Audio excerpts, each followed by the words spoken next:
Orang kan kalau mau ternak arwana nih, secara teknis apa harus kayak Asuk nih, harus berhektar-hektar, harus luasnya sampai 40 meter kali 20.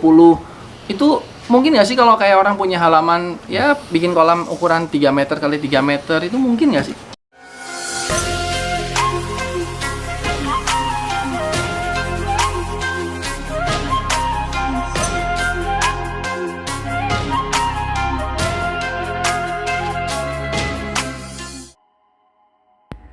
Halo sahabat, ketemu lagi di Lucky Hakim Channel. Pada video kali ini kita akan membahas tentang gimana sih cara beternak arwana. Apakah harus pakai lahan yang luas atau bisa juga pakai lahan yang minimalis.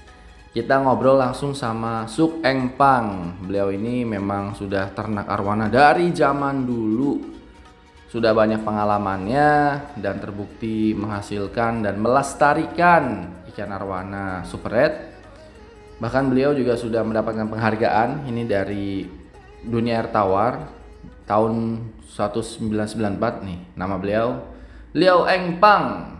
Dan dari tahun 1994 udah dapat penghargaan. Jadi sudah merintis bertahun-tahun yang lalu. Kita langsung ngobrol sama Suk Eng Pang. Ini kan bibit baru. Ya, sekitar 7 tahun atau 8 tahun. Dia tuh begitu. Kalau bibit baru, telur nggak terlalu besar. Dan dia ini udah habis di mulut, emang waktunya panen. Tapi kalau ikan udah di atas 10 tahun, 15 tahun, dia telur besar. Dan bibitnya pun besar, anaknya besar. Oh, iya. Telur kecil, dia punya embrionya juga kecil. Gitu dia udah besar, tetap ikannya tidak bisa sebesar ikan tua. Berarti nanti mempengaruhi ke ukuran nanti dia pasti besaran ya? Dia ukuran kan yang saya bilang, dia ikan masa pertumbuhan. Dia kawin sekali, dia makin besar. Kenapa? Sebelum dia kawin, sebelum dia buang anak, dia kawin itu makan seperti kesurupan.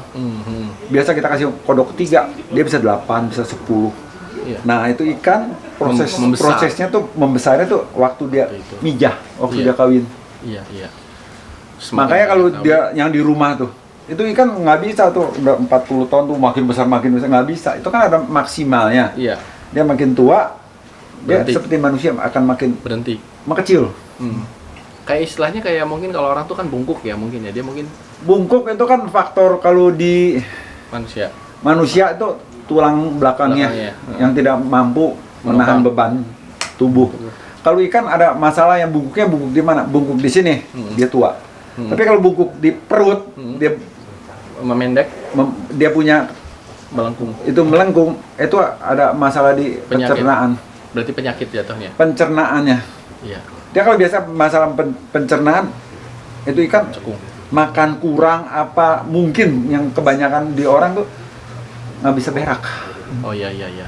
Dia nggak bisa berak karena mungkin makan seperti kepala jangkrik atau kepala kelabang yang keras gitu. Iya, nyumbat. Dia nyumbat, dia punya saluran pembuangan, jadi dia sakit, dia makan telat jadinya.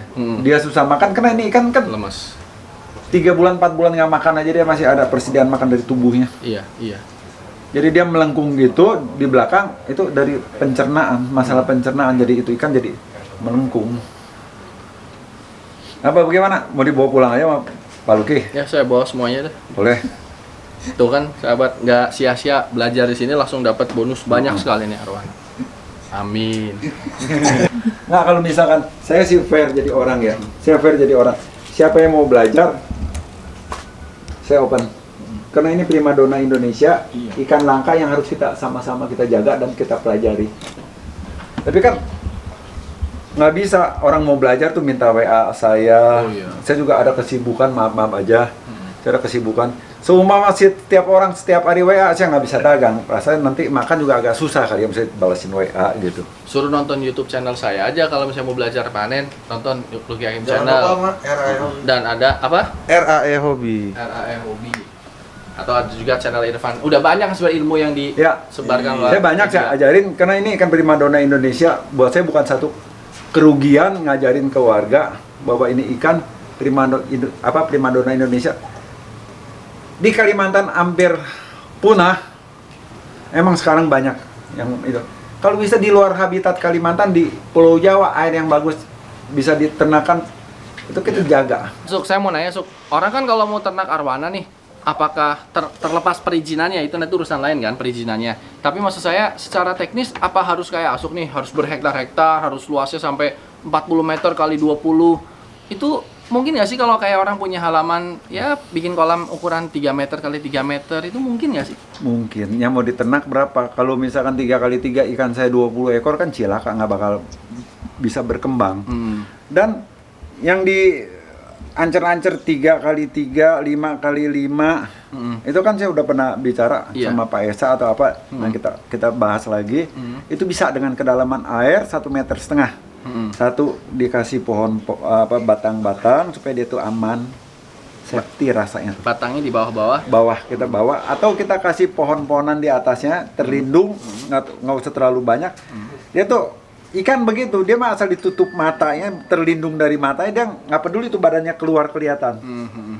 Nomor satu, mata yang asal dia mata yang ngumpet, dia rasa safety, dia nggak peduli badannya. Iya. Nomor satu itu ikan kalau safety tidak terganggu.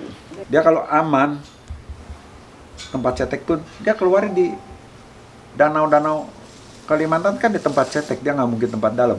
Kalau dia tempat dalam, anaknya bisa mati, kurang oksigen. Jadi bohong besar kalau di tempat cetek tidak bisa tuh bohong.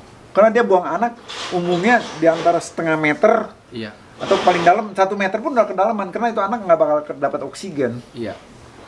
Berarti bisa ya, misalnya cuman 2 pasang atau 1 pasang lah misalnya gitu. Ada bagusnya 1 pasang. Kalau kita tahu jantan betina 1 pasang, jadi kita tahu ukuran 3 meter kali 3 meter kali 3 meter, dalam 1,5. Dan bawahnya bagusnya apa sih, Suk? Bagusnya kita kasih bagusnya pasir. Sih begini, saya tuh udah coba bawahnya kita pakai tanah. Tanah lambat laun busuk. Hancur, busuk, dia jadi lumpur. Itu yang membuat telur jadi busuk. Iya.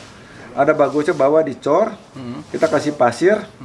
Pasir yang benar-benar jangan pasir laut ya, mengandung garam. Pasir hitam. Kalau bisa kita cuci. Rumput Tapi kalau mau oksigen udah cukup, kita nggak perlu lumput, lebih bagus.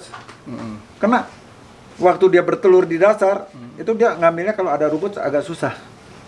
Ngambilin itunya. Ya, dipolos lebih bagus. Polos lebih bagus, tapi kalau misalnya kita khawatir ya mungkin kita pakai aerator aja ya. Pakai aeratornya jangan di situ, kita di sebelum tampungan itu kita kasih oksigen yang tinggi, baru kita buang situ, jadi air nggak terlalu.